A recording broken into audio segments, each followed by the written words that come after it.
فأنا ناصح لإخواني بالصدع بالحق تبيض وجوههم. السكوت في مسألة الحزبية يضرها، فاصدع بما تؤمر وأعرض عن المشركين. سلامي على دماج ورجالها والشيخ يحيى ودار العلم يا سعد بانيها. الحمد لله رب العالمين. أشهد أن لا إله إلا الله وحده لا شريك له وأشهد أن محمدا عبده ورسوله. اللهم صل على محمد عبدك ورسولك وعلى آله وأصحابه أجمعين. Amma ba'd. Kita masuk ke muka surat 26. Qala al-muallifu hafizahullahu ta'ala, ad-darsul rabi', pelajaran yang keempat, al-murur baina yadayil musalli, yaitu melintas di hadapan orang yang sholat. Madza yajibu alal musalli idza marra ahadun baina yadayhi, apa yang wajib dilakukan oleh orang yang sholat jika ada seseorang yang melintas di hadapannya? Yajibu alaihi ayyaruddah, dia wajib untuk menolaknya. Ya ruddah, radda yaitu menolak, ditolak, ditahan agar tidak memotong sholat kita. Fa in aba falyamna'hu biquwwah, jika dia enggan maka hendaknya dia ditolak dengan kuat. Yamna yaitu menolaknya dengan kuat, lebih kuat dari yang pertama. Wa dalilu ala dzalika hadisu Abi Sa'id, dalil tentang itu adalah hadis Abi Sa'id Al-Khudri radhiyallahu an. Siapa yang ingat hadis Abu Sa'id? Abu Sa'id siapa namanya ya? Abu Sa'id siapa? Ingat tak? Sa'ad bin Malik. Iya, Sa'ad bin Malik, betul. Ayo. Sa'ad bin Malik bin Sinan Al-Ansari Al-Madani, iya, Al-Khazraji. Qala sami'tu Nabiyya sallallahu alaihi wasallam yaqul, saya mendengar Nabi sallallahu alaihi wasallam bersabda, idza shalla ahadukum ila syai'in yasturuh minan nas, apabila salah seorang dari kalian salat menghadap ke sesuatu yang menutupinya, yasturuh yaitu menjadi sutrah untuknya, minan nas dari orang-orang, menutupi dia, membatasi dia dari orang-orang. Fa arada ahadun an yajtaz, apabila kemudian ada seseorang ingin untuk melintas, yajtaz melintas, melewati, baina yadayhi di hadapannya, fal yadfa'hu, hendaknya dia menolaknya. Yadfa yaitu artinya menolak. Fa in aba, jika dia enggan yaitu dia menolak untuk mengikuti isyarat kita, fal yuqatilhu, hendaknya memerangi dia, yaitu kata para fuqaha menolak dengan lebih keras. Fa innama huwa syaiton, karena dia itu setan. Ya sudah ditolak masih mencoba menyerang lagi. Seperti perbuatan setan kepada Nabi sallallahu alaihi wasallam. Sudah dibacakan doa, masih mencoba menyerang. Kemudian dikatakan oleh Nabi, al-anu kabila'natillah, aku melaknatmu dengan laknat Allah. Masih mencoba menyerang lagi. Akhirnya apa? Ditangkap oleh Nabi lehernya dan dicekik sampai lidahnya keluar. Pagi harinya Nabi mengatakan, tadi malam apa itu? Syaitan dari kalangan ifrit ingin untuk memotong sholatku. Maka aku cekik dia sehingga aku merasakan sejuknya lidah dia di tanganku. Ya, lidahnya sampai terhulur keluar, tercekik. Ini menunjukkan yang seperti ini adalah setan. Cuma yang menghadapi Nabi setan jin, yang boleh jadi berbuat gitu pada kita adalah setan manusia. Sudah ditolak masih ingin melintas juga. Seperti yang dulu di Damaj, sudah ditahan tapi ya namanya orang yang sholat dia duduk, ya menahannya sambil duduk. Tahu-tahu malah dilompati. Wah, ini setan bergaya melompat. Tak mampu kita apa-apa. Istilahnya orangnya, kita sedang duduk posisi terbatas. Ya, kalau mampu tangkap.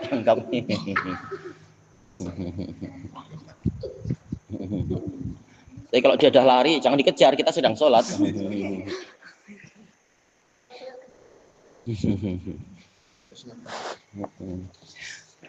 Tayyib. Ini menunjukkan hukumnya adalah wajib menolak orang yang mencoba memotong sholat kita. Daripada dia berdosa, daripada sholat kita yang terpotong, nah kita tolak. Kita diwajibkan untuk memelihara kesempurnaan sholat. Ya Allah. Tayyib. Apakah sampai tingkat membunuh? Para fuqaha bilang tidak perlu sampai membunuh. Fal yuqatilhu, yaitu memerangi, tak betul-betul sampai membunuh. Nah, Abu Sa'id melaksanakan hadis ini ketika ada seorang anak Bani Umayyah mau lewat, ditahan. Kemudian anak itu tengok-tengok tak ada jalan lain, akhirnya mencoba melewati lagi, ditolak dadanya dengan kuat. Akhirnya mencaci maki orang yang sholat. Begitu selesai sholat, anak ini lapor kepada Amirul Mukminin, Marwan ibnul Hakam, kalau tak salah, iya Marwan. Langsung Marwan bertanya, wahai Abu Sa'id, ada apa engkau dengan anak buahmu, yaitu keponakanmu ini? Maka beliau menyebutkan, anak ini tadi begini, sementara Nabi mengatakan begini. Abu Sa'id mengamalkan hadis ini. Yang anak itu tak mau belajar, ya tak tahu jadinya hukumnya. Baik. Sekarang ma miqdaru aqalli sutrah. Berapa kadar sutrah yang minimal? Kami yang belum ditulis biar tahu maknanya. Miqdaruha, kadarnya, tulu sulusai dhira takriban, yaitu tingginya adalah 3/4 hasta pendekatannya. Kalau mampu mendapatkan 1 hasta itu lebih selamat, kalau tidak maka 3/4 pun sudah cukup. Wa yadullu ala dzalik, dan yang menunjukkan itu hadis Aisyah radhiyallahu anha qalat, su'ila Rasulullah sallallahu alaihi wasallam fi ghazwati Tabuk. Rasulullah sallallahu alaihi wasallam ditanya pada waktu perang Tabuk an sutratil musalli, tentang salatnya orang, sutrahnya orang yang salat. Faqal mithlu mu'khiratir rahal. Boleh mu'khirah, boleh mu'akhirah, tak masalah. Yaitu seperti bagian akhir dari pelana. Akhrajahu Muslim. Kata para pensyarah, ketinggiannya adalah kurang lebih 3/4 hingga 1 hasta. Orang boleh bersandar sedikit di belakang, sandar-sandar sedikit ketika sedang di atas untanya. Dan telah kita lewati beberapa dalil yang lain tentang masalah ini. Kemudian ma huwallazi yaqta'u as-shalah bimururihi baina yadail musalli. Apa yang memotong salat dengan sebab dia melintas di hadapan orang yang salat? Bagusnya dibagi 2 dulu ya. Al-qata' itu dibagi 2 seperti yang dijelaskan oleh Imam Baihaqi dan lain-lain. Ada qata'un nuqsan, ada yaitu pemotongan yang sifatnya mengurangi pahala, tak sampai hancur pahala tapi cuma berkurang. Yang kedua adalah qata'ul butlan, yaitu memotong sholat hingga pahala sholat menjadi batal. Sholatnya sah tapi pahalanya batal. Yang di hadapan kita ini hadis Abi Dzar ini adalah qata'ul butlan, yaitu memotong sholat hingga pahalanya batal. Kita baca dulu yang di hadapan kita ini. Qal yaqta'us sholata idza marra baina yadayil musalli wa sutratihi salah satu asya. Salah satu sebagai fa'il ya, marfu. Ada 3 perkara yang akan memotong sholat jika dia lewat di hadapan orang yang sholat dan sutrahnya, yaitu ya antara orang yang sholat dengan sutrahnya. Yang pertama al-mar'ah, maksudnya mar'ah di sini yaitu wanita yang sudah balik. Yang kedua himar, keledai. Yang ketiga al-kalbul aswad, anjing hitam.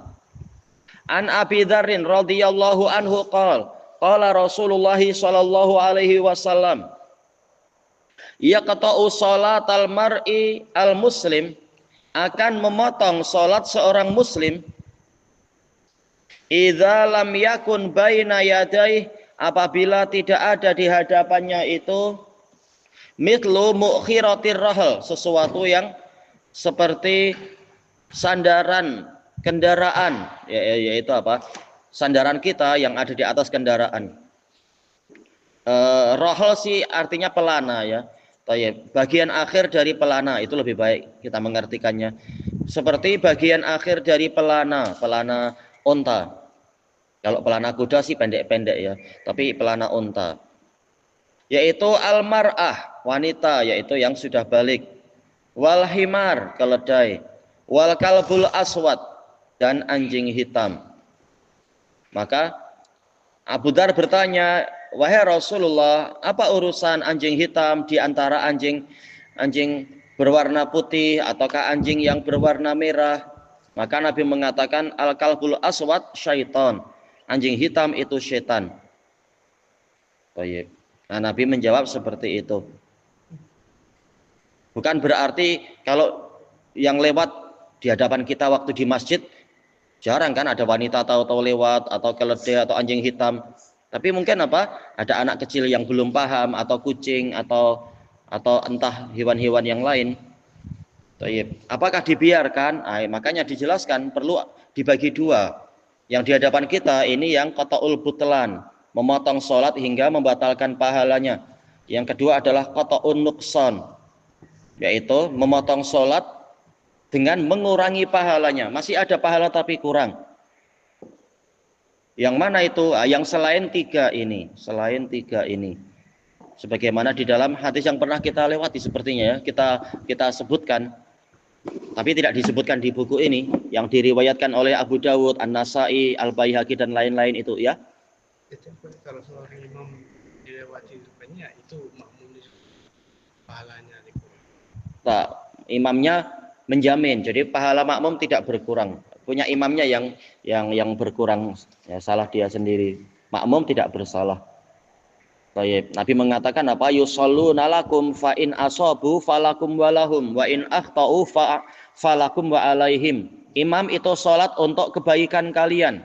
Kalau imamnya tepat, maka pahalanya untuk dia dan kalian. Kalau imamnya keliru, maka pahalanya untuk kalian, dia yang memikul dosanya. Jadi tak masalah. Baik.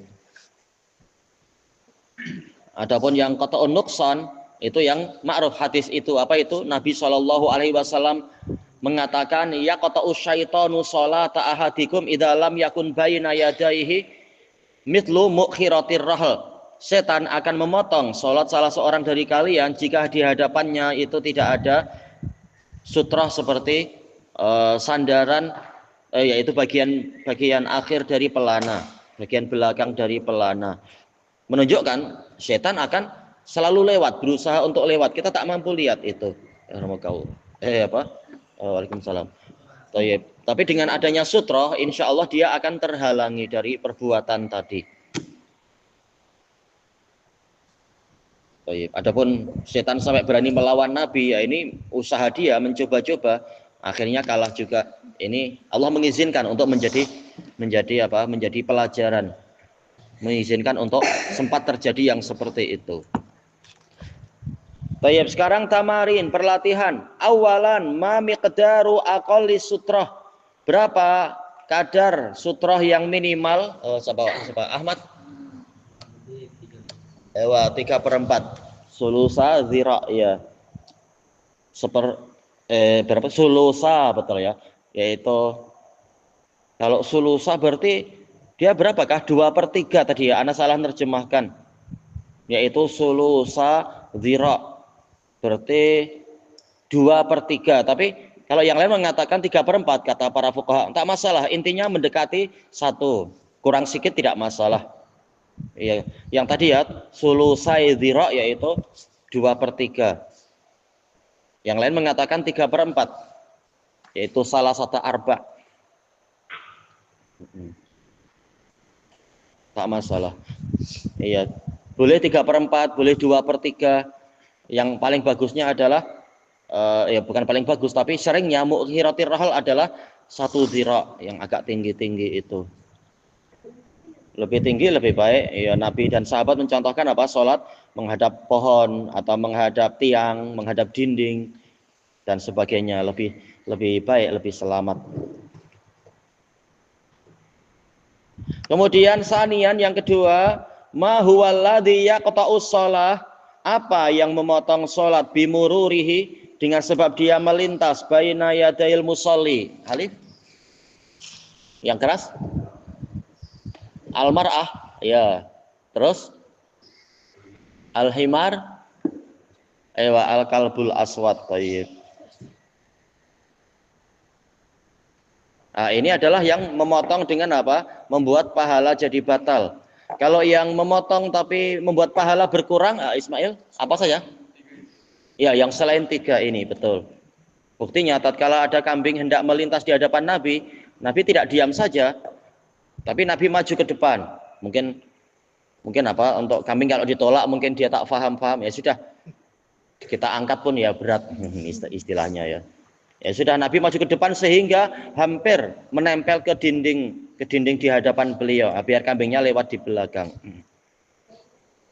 Nah, tentunya yang lain-lain juga sama. Kalau mampu kita tahan atau kita tolak itu baik, yaitu kucing atau apa. Tapi kalau susah, namanya semut, itu susah. Misalkan benda yang terlalu kecil untuk ditengok kalau kita sedang berdiri dan seterusnya. Semampu-mampunya saja. Tayyib. Kemudian salisan yang ketiga, alamata sahih. Lebih enak kita bilang sahih daripada sah. Letih bilang sah, tapi sahih. Amamal ibarati sahihah, di hadapan ungkapan yang benar. Wa alamata khata, amamal ibaratil khati'ah, di hadapan ungkapan yang keliru. Yang pertama, al-kalbul aswad yaqta'us shalah. Anjing hitam itu memotong salat. Salah. Anjing merah itu memotong salat. Jawabannya khata. Betul. Gara-gara apa? Gara-gara di sini tidak dibagi. Yang betul adalah memotong, tapi memotongnya adalah pemotongan yang hanya mengurangi pahala. Jadi menurut buku ini kalamnya khata, tapi menurut penelitian fuqaha yang betul adalah memang memotong salat, tapi tidak sampai membatalkan pahala. Orang Arab bilang merah maksudnya adalah yang oren-oren itu. Berarti sebenarnya dia warnanya apa ya? Coklat-coklat mungkin gitu ya, warna coklat. Ayo. Asmar. Yang kedua, al-khinzir yaqta'us shalah. Khinzir memotong salat. Berarti jawabannya gimana? Mukbil. Yaitu apa? Memotong bagaimana? Memotong tapi tidak pahala. Iya, qata'un nuqsan, mengurangi pahala. Itu kalau dia melintas di hadapan kita. Kalau dia betul-betul melanggar kita, memotong kita nanti. Sakit juga pinggang dihantam dia tuh. Bambu aja boleh patah. Yang ketiga, al-himar yaqta'us shalah. Keledai memotong salat, ya. Iya, sahih. Yang keempat, al-walad yaqta'us shalah. Anak-anak memotong salat. Sahih. Yaitu apa? Qata'un nuqsan. Iya, kalau tidak diperinci, nanti orang yang membaca, biarlah anak lewat toh, sholat tak terpotong. Bukan begitu cara memahaminya. Buktinya Nabi tidak membiarkan tidak membiarkan orang lewat, bahkan menyuruh kan kalau ada orang lewat tahan, kalau tidak perangi. Kalau masih begitu juga itu setan dia. Menunjukkan ini memang memotong sholat, walaupun tidak sampai membuat batal. Demikian pula yang peristiwa keledai itu dan lain-lain. Kemudian yang kelima terakhir, miqdaru aqalli sutrah dzira'an. Kadar minimal dari sutrah adalah 2 dzira'. Jawabannya? Iya, khata. Ini lebih baik tapi bukan minimalnya. Kadang dicari susah kalau sampai ukuran itu di gurun pasir kah atau di padang ilalang. Iya, carinya susah nanti. Tayyib ilahuna wallahu a'lam.